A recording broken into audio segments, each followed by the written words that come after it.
ನಮಸ್ಕಾರ, ಇದು ವಿಶ್ವಂಬರ ಟಿವಿ. ನಾನು ಗುರುಪ್ರಸಾದ್ ಶಾಸ್ತ್ರಿ. ಪ್ರೈಮ್ ಗೆಸ್ಟ್ ಕಾರ್ಯಕ್ರಮಕ್ಕೆ ಸ್ವಾಗತ. ಇವತ್ತು ನಮ್ಮ ಜೊತೆಗಿದ್ದಾರೆ ಶ್ರೀ ರಮಾನಂದ್ ಐನ್ಕೈ. ಪತ್ರಕರ್ತರು, ರಂಗಕರ್ಮಿಗಳು, ನಿರ್ದೇಶಕರು, ಅಂಕಣಕಾರರು, ಸಂಘಟಕರು, ಜೊತೆಗೆ ಕೃಷಿಕರು. ಒಂದರ್ಥದಲ್ಲಿ ಬಹುಮುಖಿ ಪ್ರತಿಭೆ ಅಂತ ಹೇಳ್ಬೋದು. ಕಾರ್ಯಕ್ರಮಕ್ಕೆ ಆತ್ಮೀಯ ಸ್ವಾಗತ. ನಮಸ್ತೆ ಸರ್. ನಮಸ್ಕಾರ. ಪ್ರಿಯ ವೀಕ್ಷಕರೇ, ಈ ವಿಡಿಯೋನ ನೋಡೋದಕ್ಕೂ ಮೊದಲು ನಮ್ಮ ಚಾನೆಲ್ ಅನ್ನ ಇನ್ನು ಸಬ್ಸ್ಕ್ರೈಬ್ ಮಾಡ್ಕೊಂಡಿಲ್ಲ ಆದ್ರೆ ತಕ್ಷಣವೇ ಸಬ್ಸ್ಕ್ರೈಬ್ ಮಾಡ್ಕೊಳ್ಳಿ. ಹಾಗೆ ವಿಡಿಯೋ ಇಷ್ಟ ಆಗಿದ್ರೆ ಶೇರ್ ಮಾಡಿ. ಸರ್, ಈಗ ನಿಮ್ಮ ಪರಿಚಯ ಹೇಳಬೇಕಿದ್ರೆ ಅನ್ಕೊಂಡೆ, ಒಂದು ಬಹುಮುಖ ವ್ಯಕ್ತಿತ್ವದ ಪ್ರತಿಭೆ ಹೇಳೋಕ್ಕಿಂತ ಅದೊಂದು ಸಾಧನೆಯ ಹಾದಿಯಲ್ಲಿ ನೀವು ನಡ್ಕೊಂಡು ಬಂದಂಥವ್ರು. ಕೃಷಿಕರಾಗಿ, ಪತ್ರಕರ್ತರಾಗಿ, ರಂಗ ನಿರ್ದೇಶಕರಾಗಿ, ನಟನೆಯಲ್ಲೂ ಸೈ ಅನ್ಸ್ಕೊಂಡ್ರಿ. ಜೊತೆಗೆ ಅಂಕಣಕಾರರಾದ್ರಿ. ಸಾಂಸ್ಕೃತಿಕ ನಿಮ್ಮದೇ ಸಂಸ್ಥೆಗಳಿಂದ ಸಾಂಸ್ಕೃತಿಕ ರಂಗದಲ್ಲಿ ಒಂದು ಛಾಪನ್ನು ಮೂಡಿಸಿದ್ದೀರಿ. ಒಟ್ಟಾರೆಯಾಗಿ ಆರಂಭದಿಂದ ಇವತ್ತಿನವರೆಗೆ ನಿಮ್ಮ ಒಂದು ಬದುಕಿನ ಹಾದಿ ಸವಸ್ಕೊಂಡು ಬಂದಿದ್ದೀರಿ. ನಿಮ್ಮ ಬಾಲ್ಯ ಮತ್ತು ಶಿಕ್ಷಣ ಬಗ್ಗೆ ಬಹುತೇಕ ವೀಕ್ಷಕರಿಗೆ ನೀವೇ ಚೆನ್ನಾಗಿ ಹೇಳ್ಬೋದು ಅಂತ ಅನ್ಸುತ್ತೆ. ನಾನು ಹುಟ್ಟಿದ್ದು ಸಿದ್ದಾಪುರ ತಾಲೂಕ ಕ್ಯಾದಗಿ ಅನ್ನುವ ಐನಕೈಯಲ್ಲಿ ಹುಟ್ಟಿದ್ದು. ನನ್ನ ಬಾಲ್ಯಕ್ಕೆ ಅಂಥ ಏನು ಸಾಮಾಜಿಕ ಮಹತ್ವ ಇಲ್ಲ, ಯಾಕಂದರೆ ಆರ್ಡಿನರಿ ವಿದ್ಯಾರ್ಥಿಯಾಗಿದ್ದೆ. ನಾನು ಹೈಸ್ಕೂಲ್ SSLC ತನಕ ನಾನು ಕಲ್ತ್ಕೋತ ಬಂದೆ ಹೇಳೋದಕ್ಕಿಂತ ನಮ್ಮ ಮೇಸ್ಟ್ರುಗಳೇ ನನ್ನನ್ನು ಪಾಸ್ ಮಾಡ್ತಾ ಬಂದಿದ್ದರು. SSLCಲಿ ಇದ್ದಾಗ ಏನಾಯಿತು ಅಂದರೆ, ಒಂದು ದಿವಸ ನಮ್ಮ ಅಪ್ಪ ಹೊರಗೆ ಬಂದು ಗೆಸ್ಟ್ ಜೊತೆಗೆ ಮಾತಾಡೋದು ಕೇಳ್ತು ನನಗೆ.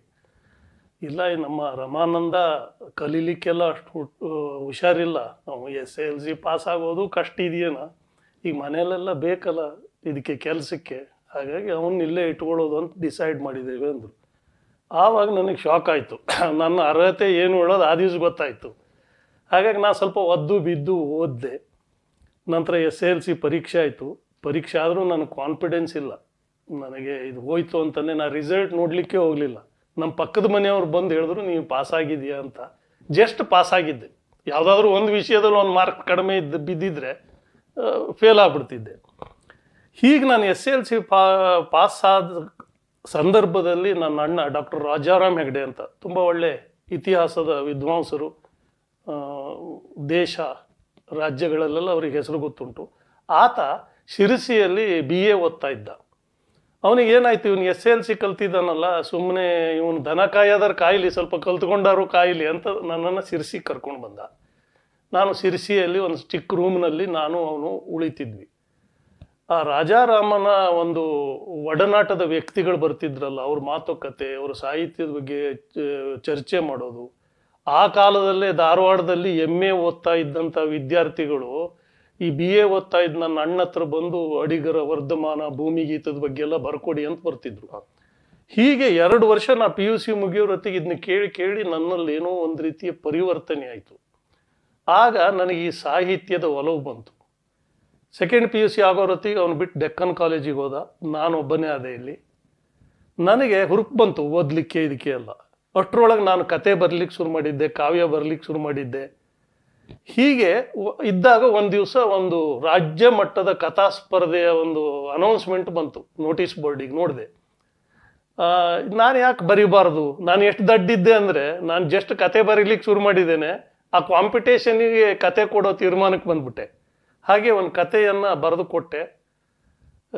100 ಕತೆಗಳು ಬಂದಿದ್ರಂತೆ. ನನಗೆ ರಾಜ್ಯ ಮಟ್ಟದಲ್ಲಿ ಪ್ರಥಮ ಅಂತ ಒಂದು ಬಹುಮಾನ ಬಂತು.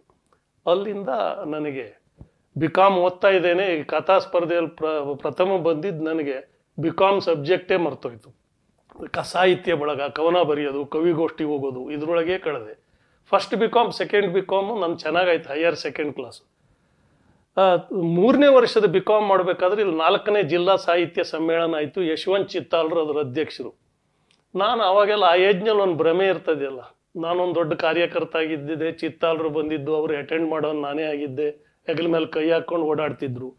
ಹೀಗೆಲ್ಲ ಆಗಿ ಆ ಸಾಹಿತ್ಯ ಸಮ್ಮೇಳನ ಸಾಹಿತ್ಯ ಅಂತ BCom ಅಂತಿಮ ವರ್ಷದಲ್ಲಿ ನಾನು ಕ್ಲಾಸ್ನಲ್ಲಿ ಪಾಸ್ ಆದೆ, 45%. ಆಗ ಏನಿತ್ತು ಅಂದರೆ, ಯಾವುದೇ PG ಕೋರ್ಸಿಗೆ ಹೋಗ್ಲಿಕ್ಕೆ ಸೆಕೆಂಡ್ ಕ್ಲಾಸ್ ಆಗಲೇಬೇಕು ಅಂತಿತ್ತು. ಹಾಗಾಗಿ ನನಗೆ ಮುಂದೇನು ಮಾಡಬೇಕು ಒಳ್ಳೆ ಗೊತ್ತಾಗಲಿಲ್ಲ. ಅಷ್ಟರ ನಂತರ ನನ್ನ ಬದುಕಿನ ಮಹಾಕಾವ್ಯಕ್ಕೆ ಬೇರೆ ಬೇರೆ ಚಾಪ್ಟರ್ಗಳು ಬಂದು ಸೇರ್ಕೊಳ್ಲಿಕ್ಕೆ ಶುರುವಾಯಿತು. ಇದಿಷ್ಟು ನನ್ನ ಎಜುಕೇಶನ್ ಬಗ್ಗೆ. ಪತ್ರಿಕೋದ್ಯಮದಲ್ಲಿ ಒಲವು ಬಂದಿದ್ದು ಹೇಗೆ? ಅಲ್ಲಿ ಏನೇನು ಕೆಲಸ, ಯಾವ ರೀತಿಯಲ್ಲಿ ಏನೇನು ಕೆಲಸ ಮಾಡಿದೆ? ನಾನು ಈ ಬಿ ಕಾಮ್ದಲ್ಲಿ ರಿಸಲ್ಟ್ ಚೆನ್ನಾಗಿ ಆಗದೆ ಇದ್ದಿದ್ದಕ್ಕೆ ನಾನು ಬ್ಲೈಂಡ್ ಆಗಿಬಿಟ್ಟೆ. ನನ್ನ ಮನಸ್ಸು ಬ್ಲಾಕ್ ಆಗೋಯ್ತು. ಎಲ್ಲೂ ನನಗೆ ಸೀಟ್ ಸಿಗ್ತಾ ಇಲ್ಲ. ಆವಾಗ ನಮ್ಮ ಅಣ್ಣ ಒಬ್ಬರು ಬಾಂಬೆಯಲ್ಲಿದ್ದರು. ಭಾರತೀಯ ವಿದ್ಯಾಭವನದಲ್ಲಿ ಜರ್ನಲಿಸಮ್ ಕೋರ್ಸ್ ಉಂಟು, ನೀನು ಅಪ್ಲೈ ಮಾಡು ಅಂದರು. ಅಪ್ಲೈ ಮಾಡಿದೆ, ಸಿಕ್ತು. ಹೋಗಿ ವಿದ್ಯಾಭವನದಲ್ಲಿ post graduation diploma in journalism ಅನ್ನುವಂಥ ಒಂದು ಕೋರ್ಸ್ ಮುಗಿಸ್ಕೊಂಡು ಬಂದೆ. ಕೋರ್ಸ್ ಮುಗಿಸ್ಕೊಂಡು ಬಂದ ನಂತರ ಒಂದು 2 ವರ್ಷದಲ್ಲಿ ನಾನು ಬೆಂಗಳೂರಿಗೆ ಹೋಗಿ ಸೇರಿದೆ. ಬೆಂಗಳೂರಿನಲ್ಲಿ ನನಗೆ ಲಂಕೇಶ್ ಪತ್ರಿಕೆ ಬಗ್ಗೆ ಭಾರಿ ಒಂದು ಒಲವಿತ್ತು. ಆ ಆಫೀಸಿಗೆ ಹೋಗ್ತಿದ್ದೆ. ಲಂಕೇಶ್ರು ಒಂದಿಷ್ಟು ಬೈತಿದ್ರು, ನನ್ನ ಬರಹ ನೋಡ್ತಿದ್ರು. ಈಗ ಆ ಒಡನಾಟ ಆಯಿತು. ನಂತರ ಚಂದ್ರಶೇಖರ್ ತೌಡೂರವರ ಕ್ರೈಮ್ ಸಮಾಚಾರ ಅನ್ನೋ ಅಂಥ ಒಂದು ಪತ್ರಿಕೆಯಲ್ಲೂ ಸ್ವಲ್ಪ ದಿವಸ ಕೆಲಸ ಮಾಡಿದೆ. ನಂತರ ಆ ಕಾಲದಲ್ಲೇ ನನಗೆ ರವಿ ಬೆಳಗೆರೆಯವರು ಕೂಡ ತುಂಬ ಆತ್ಮೀಯರಾಗಿದ್ದರು. ಈ ಹಂತದಲ್ಲಿ ನನಗೆ ಈ ಲಂಕೇಶ್ ಪತ್ರಿಕೆನೆಲ್ಲ ಬೇರೆ ಪ್ರೆಸ್ನಲ್ಲಿ ಪ್ರಿಂಟ್ ಮಾಡ್ಕೊಂಡು ಬಂದು ಇಲ್ಲಿ ಪಬ್ಲಿಷ್ ಮಾಡ್ತಿದ್ರು. ಅದ್ರ ನೋಡಿ ನನಗೆ ಆಸಕ್ತಿ ಬಂತು, ಇದು ನಾವು ಮಾಡಿದ್ರು ಮಾಡ್ಬೋದಲ್ಲ ಅಂತ. ಅಲ್ಲಿಂದ 2 ವರ್ಷಕ್ಕೆ ವಾಪಸ್ ಸಿರ್ಸಿಗೆ ಬಂದೆ. ಸಿರ್ಸಿಗೆ ಬಂದು ನಾನು ಐನ್ಕೈ ರಾಯಭಾರಿ ಅಂತ ಒಂದು ವಾರಪತ್ರಿಕೆ ಪ್ರಾರಂಭ ಮಾಡಿದೆ. ಉತ್ತರ ಕನ್ನಡ ಜಿಲ್ಲೆಯ ಇತಿಹಾಸದಲ್ಲೇ ಪ್ರಥಮ ಟ್ಯಾಬ್ಲಾಯ್ಡ್ ಸೈಜಿನ ಆಫ್ಸೆಟ್ ಮುದ್ರಣ. ಆವಾಗ ಈ ರೀತಿ ಕಂಪ್ಯೂಟರ್ಗಳು ಏನೂ ಇರಲಿಲ್ಲ. ಲೆಟರ್ ಪ್ರೆಸ್ ನ್ಯೂಸ್ ರೆಡಿ ಮಾಡಿ ಲೆಟರ್ ಪ್ರೆಸ್ನಲ್ಲಿ ಮಳೆ ಜೋಡಿಸಿ ಅದನ್ನು ಆಯಿಲ್ ಪೇಪರ್ ಮೇಲೆ ಎಂಬೋಸಿಂಗ್ ತೆಗೆಸಿ ನಾನೇ ಕಟ್ ಮಾಡಿ ಪೇಸ್ಟ್ ಮಾಡಿ ಲೇಔಟ್ ಡಿಸೈನ್ ಮಾಡಿ ಆಯಿಲ್ ಪೇಪರ್ ಮೇಲೆ ಅದನ್ನು ಹುಬ್ಬಳ್ಳಿಗೆ ಹೋಗಿ ಪ್ರಿಂಟಾಗಿ ಬರ್ತಿತ್ತು. ಸುಮಾರು ಒಂದು 5-6 ಸಾವಿರ ಸರ್ಕ್ಯುಲೇಷನ್ ಆವಾಗಲೇ ಇತ್ತು. ತುಂಬ ಫೇಮಸ್ಸು ಆಯಿತು. ಐನ್ಕೈ ರಾಯಭಾರಿ ಅಂದರೆ ಎಲ್ಲ ವಿಷಯ ಬರ್ತದೆ, ಉತ್ತಮವಾಗಿರ್ತದೆ ಅಂತ. ಹೀಗೆ ಆಗ್ತಾ ಮುಂದೇನಾಯಿತು ಅಂದರೆ ನನಗೆ ವ್ಯವಹಾರ ಬರಲಿಲ್ಲ. ನಾನು ಬರೆಯೋದ್ರೊಳಗೆ ಯೋಚನೆ ಮಾಡಿದೆ. ಆ ಪೇಪರ್ ಲಾಸ್ ಆಯಿತು. ಬ್ಯಾಂಕ್ ಸಾಲ ಮಾಡಿದ್ದೆ. ಹಾಗಾಗಿ ಹಿಂದೆ ನೋಡಲಿಲ್ಲ. ಯಾಕಂದರೆ ನಮ್ಮ ಮನೆಯೊಳಗೆ ಪೇಪರ್ ಮಾಡಲಿಕ್ಕೆ ಸಪೋರ್ಟ್ ಇಲ್ಲಾಗಿತ್ತು. ಇದು ದುಡ್ಡು ಕಳಿಯೋ ದಂಧೆ ಅಂತ. ಹಾಗಾಗಿ ಯಾರನ್ನೂ ಕೇಳಲಿಲ್ಲ. ಆ ಪೇಪರನ್ನು ಸ್ಟಾಪ್ ಮಾಡಿಬಿಟ್ಟೆ. ನಂತರ ನನ್ನ ಬರಹದ ಆಸಕ್ತಿ ಇತ್ತಲ್ಲ. ನಂತರ ಸಂಯುಕ್ತ ಕರ್ನಾಟಕದವರು ಕಾಲಮ್ ಬರ್ಕೊಡು ಅಂದರು, ಬರೆದೆ. ನಂತರ ವಿಜಯವಾಣಿ ಬಂತು. ವಿಜಯವಾಣಿಯಲ್ಲಿ 2.5 ವರ್ಷ ಕಾಲಮ್ ಬರೆದೆ. ಅದು ನನಗೆ ರಾಜ್ಯದ ತುಂಬ ಹೆಸರು ಮಾಡಿಕೊಟ್ಟಿದೆ. ನಂತರ ಇಲ್ಲಿ ಧ್ಯೇಯನಿಷ್ಠ ಪತ್ರಕರ್ತದಲ್ಲಿ ಸಂಸ್ಕೃತಿಯ ಕುರಿತಾಗಿ ನಮಗೆ ನಾವು ಪರಕೀಯರು ಅಂತ 1 ವರ್ಷ ಬರೆದೆ. ನಂತರ ಜನಮಾಧ್ಯಮದಲ್ಲಿ ಕಾಲಮ್ ಬರೆದೆ. ಹೀಗೆ ನಡೀತಾ ಬಂತು. 2000ನೇ ಇಸ್ವಿ ಒಳಗೆ ನಾನು ಕನ್ನಡ ಜನಾಂತರಂಗ ಇದೆಯಲ್ಲ, ಅದೊಂದು ಸಿರ್ಸಿ ಬ್ಯೂರೋ ಅಂತ ಆಫೀಸ್ ಇತ್ತು. ಸೀತಾರಾಮ್ ಅವರು ಬಾ ಅಂತ ಕರೆದ್ರು. ಅಲ್ಲೊಂದು ವರ್ಷ ಸಿರ್ಸಿ ಬ್ಯೂರೋ ಚೀಫ್ ಆಗಿ ನಾನು ಕೆಲಸ ಮಾಡಿದೆ. ಈಗಲೂ ಅಗತ್ಯಕ್ಕೆ ತಕ್ಕ ಹಾಗೆ ಬರ್ಕೋತಿರ್ತೇನೆ. ಇದು ನನ್ನ ಪತ್ರಿಕೋದ್ಯಮದ ಪ್ರಪಂಚ. ನಿರ್ದೇಶಕರಾಗಿ, ನಟರಾಗಿ ರಂಗಭೂಮಿಯಲ್ಲಿ ಸಾಕಷ್ಟು ರಾಜ್ಯಾದ್ಯಂತ ಹೆಸರನ್ನು ಗಳಿಸಿದ್ರಿ. ರಂಗಭೂಮಿ ಬರ್ಲಿಕ್ಕೆ ಪ್ರೇರಣೆ ಅಥವಾ ಒಂದು ಮನಸ್ಸು ಹೇಗೆ ಬಂತು? ಆ್ಯಕ್ಚುಲಿ ನನ್ನ ಅಪ್ಪನ ಅಪ್ಪ ವೆಂಕಟಸುಬ್ಬ ಹೆಗಡೆ ಐನ್ಕೈ ಅನ್ನೋರು ಒಳ್ಳೆ ನಾಟಕ ಬರೆಯೋರಾಗಿದ್ದರು. ಅದ್ಭುತವಾದ ನಾಟಕಗಳನ್ನು ಬರೆದಿದ್ರಂತೆ. ಅದರೊಳಗೆ ಒಂದು ಹಸ್ತಪ್ರತಿ ಮಾತ್ರ ನಮಗೆ ಸಿಕ್ಕಿತ್ತು, ಬಾಕಿ ಎಲ್ಲ ಹೊರಲು ಬಂದು ಹೋಗ್ಬಿಟ್ಟಿತ್ತು. ಹಾಗಾಗಿ ಅವರು ನಾಟಕಗಳನ್ನು ಆಡಿಸ್ತಿದ್ರಂತೆ. ಹಾಗಾಗಿ ಜೆನೆಟಿಕ್ ಆಗಿ ನನ್ನಲ್ಲಿ ಅದು ಬಂದಿರಬೇಕು. ನಾನು ಬಾಂಬೆದಲ್ಲಿ ಜರ್ನಲಿಸಮ್ ಮುಗಿಸಿ ವಾಪಸ್ ಬಂದ ತಕ್ಷಣ ಪತ್ರಿಕೋದ್ಯಮಕ್ಕೆ ಧುಮುಕ್ಲಿಲ್ಲ. ಆ ಟೈಮ್ನಲ್ಲಿ ನಿನಾಸಂ ಹೆಗ್ಗೋಡು ಅಂತ ನೀವು ಕೇಳಿರ್ಬೋದು. KV ಸುಬ್ಬಣ್ಣ ಅವ್ರಿಗೆ ನನಗೆ ದೂರದ ರಿಲೇಟಿವ್ ಆಗಿರಬೇಕು. ಸುಬ್ಬಣ್ಣ ಒಂದ್ಸಲ ಸಿಕ್ಕಾಗ, ಯಾಕೆ ಕೊರಗ್ತೀಯ, MA ಮಾಡ್ಲಿಕ್ಕೆ ಆಗೋದಿಲ್ಲ, ಪೋಸ್ಟ್ ಗ್ರ್ಯಾಜುಯೇಷನ್ ಮಾಡಲಿಲ್ಲ ಅಂತ, ನಮ್ಮ ನಿನಾಸಂ ರಂಗಶಿಕ್ಷಣ ಕೇಂದ್ರಕ್ಕೆ ಬಾ, ಕನ್ನಡ ಸಾಹಿತ್ಯದಷ್ಟು ಹೇಳ್ಕೊಡ್ತಾರೆ ಅಂತಂದರು. ಹಾಗಾಗಿ ನಾನು ನಿನಾಸಂ ರಂಗಶಿಕ್ಷಣಕ್ಕೆ ಹೋಗಿ ಸೇರಿದೆ. ಅಲ್ಲಿ ತುಂಬ ಚೆನ್ನಾಗಿತ್ತು. ನಾನು ಫಸ್ಟು ನಾನೇ ಬಂದೆ ಇದಕ್ಕೆ. ಆ ರಂಗಶಿಕ್ಷಣ ಕೇಂದ್ರದಲ್ಲಿ ಡಿಪ್ಲೊಮಾ ಮುಗಿಯೋ ಹೊತ್ತಿಗೆ ಅವರು ಸುಬ್ಬಣ್ಣ ಒಂದು ಮಾಸ್ಟರ್ ಪ್ಲ್ಯಾನ್ ಹಾಕಿದ್ರು. ಈಗಾಗಲೇ 4-5 ಬ್ಯಾಚ್ ಹೊರಗೆ ಬಂತು, ಅವರೆಲ್ಲ ಖಾಲಿ ಇದ್ದಾರಲ್ಲ, ಏನು ಮಾಡಬೇಕು ಅಂತ. ಹಾಗಾಗಿ ಒಂದು ನಾಟಕದ ತಂಡ, ತಿರುಗಾಟ ಅಂತ ರೆಪರ್ಟ್ರಿ ಮಾಡಬೇಕು ಅಂತ. ನನ್ನ ಹತ್ರ ನೀನು ರೆಪರ್ಟ್ರಿಯ ಜವಾಬ್ದಾರಿಯನ್ನು ವಹಿಸ್ಕೊಳ್ಬೇಕು, ಎಲ್ಲ ಕಡೆ ಫಿಕ್ಸ್ ಮಾಡಬೇಕು ಅಂದರು. ನಾ ಅದ್ರ ಜವಾಬ್ದಾರಿ ತಗೊಂಡೆ. ಆವಾಗ 172 ತಾಲೂಕಿತ್ತು. 172 ತಾಲೂಕಿಗೂ ಹೋದೆ. ಅಲ್ಲೆಲ್ಲ ಸುಬ್ಬಣ್ಣನ ಲೆಟ್ರ್ ಕೊಟ್ಟೆ, ಅವನ ಹೆಸರು ಹೇಳಿದೆ. ಹೀಗೆ ನಾಟಕಗಳನ್ನು ಫಿಕ್ಸ್ ಮಾಡಿದೆ. 2 ವರ್ಷ ಆ ವರ್ಷ ಬಿಡಲೇ ಇಲ್ಲ ನನ್ನ. ತಿರುಗಾಟ 2ಕ್ಕೂ ನನ್ನನ್ನೇ ಮ್ಯಾನೇಜರ್ ಮಾಡಿದ್ರು. ತಿರುಗಾಟ 2 ಮುಗಿಯೋರತ್ತಿಗೆ ನನಗೆ ಅನಿಸ್ತಾ ಇತ್ತು ನನ್ನ ಮೂಲ ಆಸಕ್ತಿ ಬರವಣಿಗೆ ಇದೆಯಲ್ಲ, ಪತ್ರಿಕೋದ್ಯಮದ ಒಂದು ಭ್ರಮೆ ಇದೆಯಲ್ಲ, ಹಾಗಾಗಿ ರಂಗಭೂಮಿಯಿಂದ ಕಳಚಿಕೊಳ್ಬೇಕು ಅಂತ ನಾನು ಸೀದಾ ಬೆಂಗಳೂರಿಗೆ ಹತ್ಬಿಟ್ಟೆ. ಬೆಂಗಳೂರಿಗೆ ಹತ್ತಿದ ಮೇಲೆ ನೀವು ಹೇಳಿದ್ನಲ್ಲ ಲಂಕೇಶ್ ಇತ್ಯಾದಿ, ಆ ರೀತಿಯಾಗಿ ಬಂತು. ನಂತರ 2000ರಲ್ಲಿ ನಾನು ಸಿರ್ಸಿಗೆ ಬಂದು ಸೆಟ್ಲ್ ಆದಮೇಲೆ ಅಂಕ ಸಂಸಾರ ಅನ್ನುವಂಥ ಒಂದು ಸಂಸ್ಥೆಯನ್ನು ಕಟ್ಟಿದೆ. ತುಂಬ ನಾಟಕಗಳನ್ನು ಮಾಡಿದ್ದೇವೆ, ನಾಟಕೋತ್ಸವ ಮಾಡಿದ್ದೇವೆ, ಸೆಮಿನಾರ್ಗಳು, ಸಂಗೀತ ವರ್ಷದಲ್ಲಿ 12 ಪ್ರತಿ ತಿಂಗಳು ಒಂದೊಂದು ಕಾರ್ಯಕ್ರಮವನ್ನು ಮಾಡ್ತಿದ್ರಿ.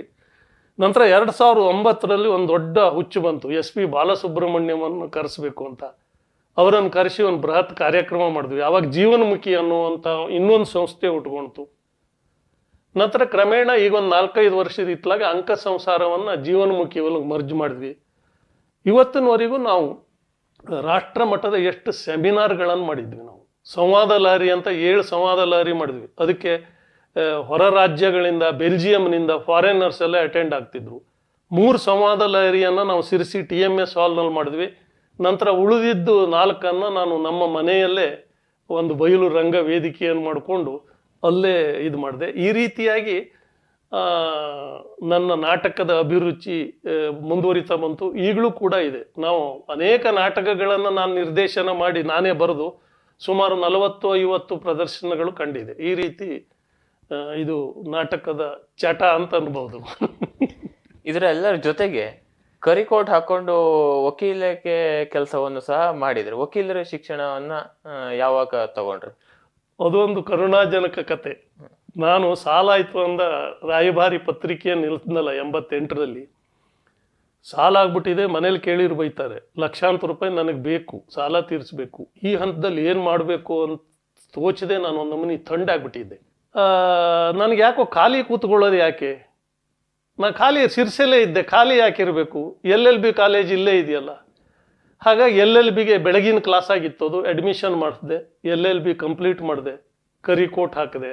ಸುಮಾರು ಒಂದು 6-7 ವರ್ಷ ನಾನು ನಿರಂತರವಾಗಿ ಪ್ರಾಕ್ಟೀಸ್ ಮಾಡಿದೆ. ನಂತರ ನಾನು ಕೃಷಿ ಅಂದ್ರಲ್ಲ, ಆ ಜಮೀನು ತೊಗೊಂಡಿದ್ದಕ್ಕಾಗಿ ನಾನು ಕಡಿಮೆ ಮಾಡ್ಲಿಕ್ಕೆ ಬರ್ತು. ಈ ಹಂತದಲ್ಲಿ ನನ್ನ ಮದುವೆ ಆಯಿತು ಉಷಾ ಕೈ. ಆಕೆನೂ ಲಾಯರ್ ಆಗಿದ್ಲು. ಆಕೆ ಇವತ್ತಿನವರೆಗೂ ಒಂದು ಪ್ರೊಫೆಷನಲ್ ಲಾಯರ್ ಆಗಿ ಕೆಲಸ ಮಾಡ್ತಾ ಇದ್ದಾರೆ. ನಂದು ಏನಿದ್ರು ಆಕೆಗೆ ಸಪೋರ್ಟಿವ್ ಆಗಿ ನಾವು ಹೆಚ್ಚು ಕೇಸುಗಳನ್ನು ಉಷಾ ಅವ್ರಿಗೆ ಬಂದಿದ್ದನ್ನ ಅವರು ರಾಜಿ ಮಾಡ್ಲಿಕ್ಕೆ ಪ್ರಯತ್ನ ಮಾಡ್ತಾರೆ. ಯಾಕಂದರೆ ಇನ್ನೋಸೆಂಟ್ ಪೀಪಲ್ ಬಂದು ಕೋರ್ಟ್ನಲ್ಲಿ ಸಿಕ್ಕಬಾರ್ದು ನೋಡಿ. ಆ ರಾಜಿಯ ಪ್ರಕ್ರಿಯೆಯನ್ನು ಮುಂದೆ ಹ್ಯಾಂಡಲ್ ಮಾಡೋದಿದೆಯಲ್ಲ, ಅದರೊಳಗೆ ನಾನು ಇಂಡೈರೆಕ್ಟಾಗಿ ಕೋರ್ಟಿಗೆ ಹೋಗಲ್ಲ, ಆ ಕೆಲಸ ಮಾಡ್ತಾ ಇದ್ದೀನಿ ಇವತ್ತಿನವರೆಗೂ. ಎಲ್ಲರ ಜೊತೆಗೆ LICಯಲ್ಲಿ ಡೆವಲಪ್ಮೆಂಟ್ ಅಧಿಕಾರಿಯಾಗಿ ಮತ್ತು ಅಡ್ವೈಸರ್ ಆಗಿ ಕೆಲಸವನ್ನು ಮಾಡಿದ್ರಿ. ಅದು ನಿಮ್ಮ ಅಭಿರುಚಿಗೆ ವಿರುದ್ಧವಾಗಿತ್ತಾ ಅಥವಾ ಹೇಗೆ ಅದು, ಅಥವಾ ಅನಿವಾರ್ಯಕ್ಕೆ ಹೊಂದ್ಕೊಂಡ್ರ? ಅಲ್ಲ, ಅನಿವಾರ್ಯವಾಗಿ ಒಳಗೆ ಬಂದೆ. ನಂತರ ಅದನ್ನು ನಂದನ್ನಾಗಿ ಮಾಡಿಕೊಂಡೆ ನಾವು. ಯಾಕಂದರೆ ನಾನು ಹೇಳಿದ್ನಲ್ಲ, ರಾಯಭಾರಿ ಲಾಸ್ ಆಗಿ ನಾನು ಸಂಕಟದಲ್ಲಿದ್ದೆ ಅಂತ. ಆ ಟೈಮ್ನಲ್ಲಿ ಪಟಗಾರ ಬಂದರು ಅನ್ನಲ್ಲ, ನಾನು LIC ಏಜೆಂಟ್ ಆದೆ. ಏಜೆಂಟ್ ಆಗಿ ನನಗೊಂದು ಗುಡ್ ವಿಲ್ ಇತ್ತಲ್ಲ, ಸಾಕಷ್ಟು ಓಡಾಡಿದೆ, ಸಾಕಷ್ಟು ಪಾಲಿಸಿಗಳಾಯ್ತು. ನನಗೆ ಕಮಿಷನ್ ಬರ್ತದೆ ಏಜೆಂಟ್ರಿಗೆಲ್ಲ. ಅದೇನು ದೊಡ್ಡ ಮನೆ ಕಟ್ಟಷ್ಟು ಬರೋಲ್ಲ, ಆದರೂ ಬರುತ್ತೆ. ಹಾಗೆ ನನಗೆ ಅದು ಹೆಲ್ಪ್ ಆಗ್ತಾ ಬಂತು. 2004ರಲ್ಲಿ ಪ್ರೈವೇಟೈಸೇಷನ್ ಆಯಿತು ಇನ್ಶೂರೆನ್ಸ್ನಲ್ಲಿ. ಆವಾಗ AMP ಸನ್ಮಾರ್ ಅಂತ ಒಂದು ಕಂಪ್ನಿ ಬಂತು ಬೆಂಗಳೂರಿನಲ್ಲಿ. ಅದ್ರನ್ನ ಜಾಯಿನ್ ಆದೆ, LIC ಬಿಟ್ಟು. ಅದ್ರನ್ನ ಜಾಯಿನ್ ಆಗಿ ನಾನು ಅದರೊಳಗೂ ಸಾಕಷ್ಟು ಕೆಲಸ ಮಾಡಿದೆ. ಆ AMP ಸನ್ಮಾರನ್ನು ರಿಲಯನ್ಸ್ ನಂತರ ಖರೀದಿ ಮಾಡ್ತು. ರಿಲಯನ್ಸ್ ನಿಪ್ಪೋ ಇನ್ಶೂರೆನ್ಸ್ ಅಂತ ಈಗ ತುಂಬ ಪ್ರೈವೇಟ್ ಸೆಕ್ಟರ್ನಲ್ಲೇ ಅತ್ಯಂತ ಫೇಮಸ್ ಆದ ಇನ್ಶೂರೆನ್ಸ್ ಕಂಪ್ನಿ. ಅದರೊಳಗೆ ನಾನು CDA ಬ್ರ್ಯಾಂಚ್ ಅಂತ ಬಂತು. ಅಧಿಕಾರಿ ಅಂದರೆ CDA ಚಾನಲ್ ಡೆವಲಪ್ಮೆಂಟ್ ಆಫೀಸರ್ ಅಂತ ಅದೇ, ಅಡ್ವೈಸರ್ ಅದೇ. ಹೀಗೆ ಇವತ್ತಿನವರೆಗೂ ಅದನ್ನ ಮುಂದುವರ್ಸ್ಕೊಂಡು ಬರ್ತಾ ಇದ್ದೇನೆ. ಯಾಕಂದರೆ ನಾವು ಮಾಡೋದರೊಳಗೆ ನಾನು ಭಾಳಷ್ಟು ಈ ಕಲಾ ಫೀಲ್ಡೆಲ್ಲ ಇದೆಯಲ್ಲ, ಇವೆಲ್ಲ ನಮಗೆ ಜೀವನ ಮಾಡಲಿಕ್ಕೆ ನೆರವಾಗುವಂಥದ್ದಲ್ಲ. ಹಾಗಾಗಿ ಅದನ್ನು ಒಂದು ಸೈಡಾಗಿ ಇಟ್ಕೊಂಡಿದ್ದೇನೆ, ಇನ್ವೆಸ್ಟ್ಮೆಂಟ್ ಮಾಡಿಸೋದು ಇದು. ಅದು ನನಗೆ ಅದು ಒಗ್ಲಿಲ್ಲ ಅಂತ ಏನು ಹೇಳಲಿಲ್ಲ. ನನ್ನ ಜೀವನದಲ್ಲಿ ಯಾವ ರೀತಿ ಕಷ್ಟಗಳನ್ನು ಎದುರಿಸ್ತಾ ಬಂದೆ ಅಂದರೆ, ನನಗೆ ಸಾಹಿತ್ಯನೂ ಒಂದೇ, ಬಿಸ್ನೆಸ್ಸು ಒಂದೇ. ಯಾಕಂದರೆ ನಾನು ಒಬ್ಬ ಇನ್ಶೂರೆನ್ಸ್ ಅಧಿಕಾರಿಯಾಗಿ ಇನ್ನೊಬ್ಬರ ಜೊತೆಗಿದ್ದಾಗಲೂ ನಾನು ಒಬ್ಬ ತಮಾಷೆ ಮಾಡ್ತಾ ಸಾಹಿತ್ಯಿಕ ಮಾತಾಡ್ತಾ ಇರ್ತೇನೆ. ಹಾಗಾಗಿ ನನಗೆ ವೈಯಕ್ತಿಕ ಜೀವನದಲ್ಲಿ ಅದು ಡಿಫರೆನ್ಸ್ ಅನ್ಸಲೇ ಇಲ್ಲ. ಓಕೆ, ನೀವು ಮಾತಾಡ್ಬೇಕಾದ್ರೆ ಹೇಳಿದ್ರಿ ಪಾಳು ಬಿದ್ದ ಜಮೀನನ್ನ ಈಗ ಕೃಷಿ ಭೂಮಿಯನ್ನಾಗಿ ಪರಿವರ್ತನೆ ಮಾಡಿ ಅಲ್ಲಿ ಕೃಷಿಯನ್ನ ಮಾಡ್ತಾ ಇದೀವಿ ಅಂತ. ಇಲ್ಲಿ ದಾಸನಗದ್ದೆ ಹತ್ರ ಒಂದು ಸುಂದರವಾದ ಮನೆಯನ್ನ ಕಟ್ಟಿಕೊಂಡು ಒಂದು ತುಂಬು ಸಂಸಾರದಲ್ಲಿ ಒಂದು ಒಳ್ಳೆ ರೀತಿಯಲ್ಲಿ ಜೀವನ ಕೃಷಿಯನ್ನ ಹೆಚ್ಚು ಒಗ್ಗೂಡಿಸ್ಕೊಂಡು ಮಾಡ್ತಾ ಇದ್ರಿ. ಈಗ ಏನು ಅನ್ಸುತ್ತೆ ಕೃಷಿ ಬಗ್ಗೆ? ನನಗೆ ನಿಜವಾಗಿ ಕೃಷಿ ಬಗ್ಗೆ ತುಂಬ ತೃಪ್ತಿ ಇದೆ. ಯಾಕಂದರೆ ನನ್ನ ಸ್ವಭಾವ, ನಾನು ಇಷ್ಟೆಲ್ಲ ಫೀಲ್ಡಿಗೆ ಹೋದೆ ಅಂದರೆ ನನ್ನ ಸ್ವಭಾವ ಇನ್ನೊಬ್ಬರ ಹತ್ರ ಕೆಲಸ ಮಾಡೋ ಸ್ವಭಾವ ಅಲ್ಲ, ಅದು ನನ್ನ ದೌರ್ಬಲ್ಯ. ಈ ಕೃಷಿ ಆದರೆ ಕೃಷಿ ನಮಗೆ ಒಂದು ಮೌನವಾಗಿ ಭಾವನಾತ್ಮಕವಾಗಿ ನಿರ್ದೇಶನ ಮಾಡ್ತದೆ ಹೊರತು ಹೋಗಾಗ ಗೊಬ್ಬರ ತಗೋಬರ ನೀರು ತಗೋಬರ ಅಂತ ಹೇಳೋದಿಲ್ಲ. ಹಾಗಾಗಿ ಇದು ಮಾಡಿದೆ. ನಾನು ವಕೀಲಾಗಿ ಒಂದು 4-5 ವರ್ಷ ಪ್ರಾಕ್ಟೀಸ್ ಮಾಡಿದ ತಕ್ಷಣ ಒಂದು ಜಮೀನಿದೆ ಅಂತ ಗೊತ್ತಾಯ್ತು. ಅದು ಕೋರ್ಟ್ನಲ್ಲಿ ವ್ಯಾಜ್ಯದಲ್ಲೇ ಇತ್ತು. ಓಕೆ, ಹಾಗಾಗಿ ನಾನು ಸ್ಟಡಿ ಮಾಡಿದೆ, ಇದು ವ್ಯಾಜ್ಯ, ಸುಳ್ಳು ವ್ಯಾಜ್ಯ, ಇದು ಇದರೊಳಗೆ ಹುರುಳಿಲ್ಲ ಅಂತ ಗೊತ್ತಾಯ್ತು. ಹಾಗಾಗಿ ಚೀಪಾಗಿ ಸಿಕ್ತಿತ್ತು, ತಗೊಂಡೆ. ಹಾಳು ಬಿದ್ದಿದ್ದಾಗಿತ್ತು. ಅಲ್ಲೊಂದು 3 ಎಕರೆ ಅಡಿಕೆ ತೋಟ ಮಾಡಿದೆ, ಮನೆ ಕಟ್ಟಿದೆ. ಕೃಷಿ ಒಳಗೆ ತುಂಬ ಇನ್ವಾಲ್ವ್ ಆದೆ. ಆದರೆ ನೀವು ಹೇಳ್ದಾಗೆ ನನಗಿದ್ದ ಅಭಿರುಚಿ ಇದೆಯಲ್ಲ, ಈ ಕಲೆ, ನಾಟಕ, ಈ ಸಂಘಟನೆ, ಇಂಥದ್ದೆಲ್ಲ. ನಾನು ಅದಕ್ಕೆ ಏನು ಮಾಡಿದೆ ಅಂದರೆ ನಮ್ಮ ಮನೆ ಪಕ್ಕದಲ್ಲೇ ಒಂದು ಬಯಲು ವೇದಿಕೆಯನ್ನು ನಿರ್ಮಾಣ ಮಾಡಿದೆ. ಅಲ್ಲೇ ಸೆಮಿನಾರ್ಗಳಾಗ್ತವೆ. 100 ಜನ ಬಂದು ಉಳಿತಾರೆ ನಮ್ಮ ಮನೆ ಒಳಗೆ. ಒಂದು 3 ದಿವಸ ಉಳಿತಾರೆ, ಸಾಫ್ಟ್ವೇರು, ವಕೀಲರು, ಇಂಜಿನಿಯರ್ಸು ಇತ್ಯಾದಿಗಳೆಲ್ಲ.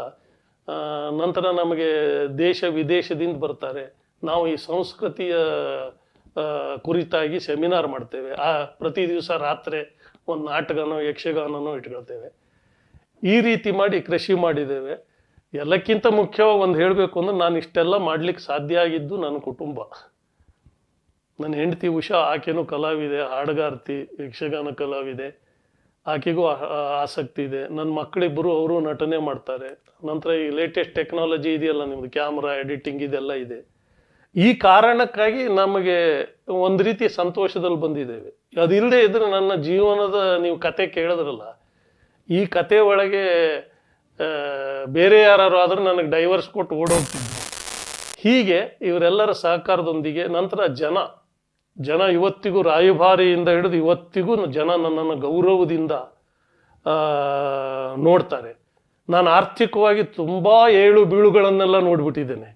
ಆದರೆ ಈ ಕಾಲದಲ್ಲಿ ಹೇಗಿದೆ ಅಂದರೆ, ದುಡ್ಡಿದೆ ಅಂದರೆ ಜನರಿಗೆ ಗೌರವ ಕೊಡ್ತಾರೆ, ದುಡ್ಡಿಲ್ಲ ಅಂದ್ರೆ ಮೂಲೆ ಗುಂಪು ಮಾಡ್ತಾರೆ.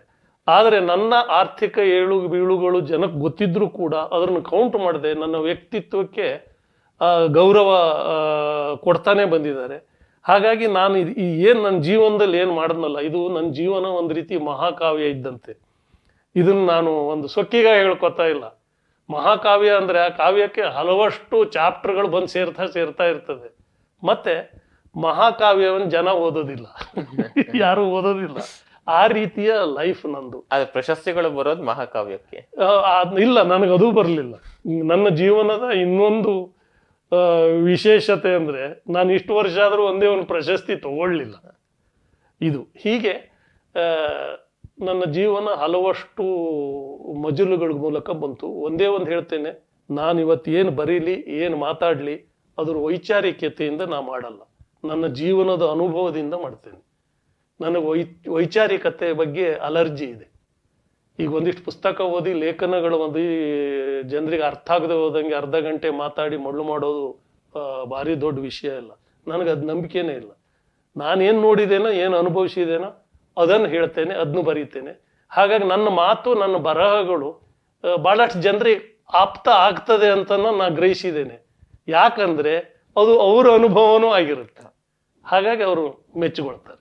ಈಗ ಇವತ್ತಿಂದಲ್ಲ ಮುಂಚಿನಲ್ಲೂ ಸಹ ಈ ಕಲಾವಿದರು ಸಾಮಾನ್ಯವಾಗಿ ರಂಗ ಒಂದು ಇದರಲ್ಲಿರ್ಬೋದು, ಅಂದರೆ ವೇದಿಕೆ ಅಥವಾ ನಟನೆಯಲ್ಲಿ ಅಥವಾ ಸಾಹಿತ್ಯದಲ್ಲಿ ಅಥವಾ ಇನ್ನಿತರ ಯಾವುದೇ ಒಂದು ವಿಭಾಗದಲ್ಲಿದ್ದರೆ ಅವರಿಗೆ ಆರ್ಥಿಕವಾಗಿ ಅವರೊಂದು ಸ್ವಲ್ಪ ಹಿಂದು ಇರ್ತಾರೆ.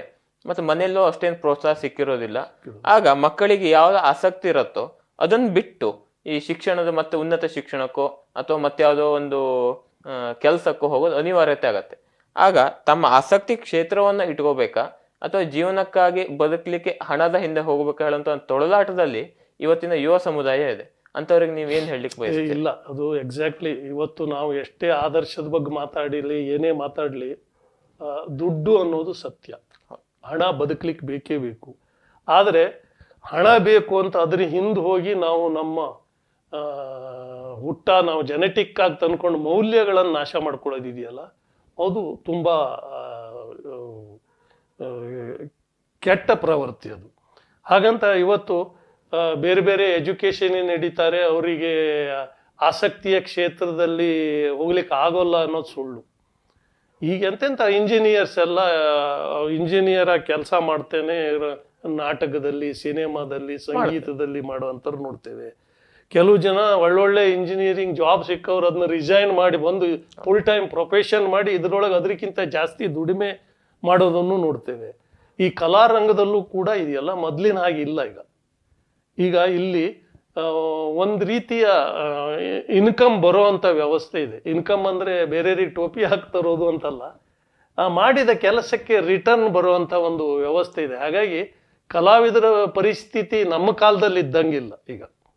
ಈಗ ಕಲಾವಿದರಾಗಿಯೂ ಗೌರವಾನ್ವಿತವಾಗಿ ಭಾರಿ ರೊಕ್ಕ ಇಟ್ಕೊಂಡು ಮಾಡ್ಬೋದು, ಅಥವಾ ಬೇರೆ ಯಾವ್ದಾದ್ರು ಉದ್ಯಮವನ್ನು, ನೌಕರಿಯನ್ನು ಮಾಡ್ತಾ ಕಲೆಯಲ್ಲಿ ತೊಡಗಿಸಿಕೊಳ್ಳುವ ಎಲ್ಲ ಅವಕಾಶಗಳು ಇದೆ. ಈಗಿನ ಜನರೇಷನ್ನಿಗೆ 1000 ಅವಕಾಶಗಳಿದೆ. ಅವ್ರು ಹೆಂಗೆ ಯೂಸ್ ಮಾಡ್ಕೊಳ್ತಾರೆ ಅನ್ನೋದ್ರ ಮೇಲೆ ಇರುತ್ತೆ.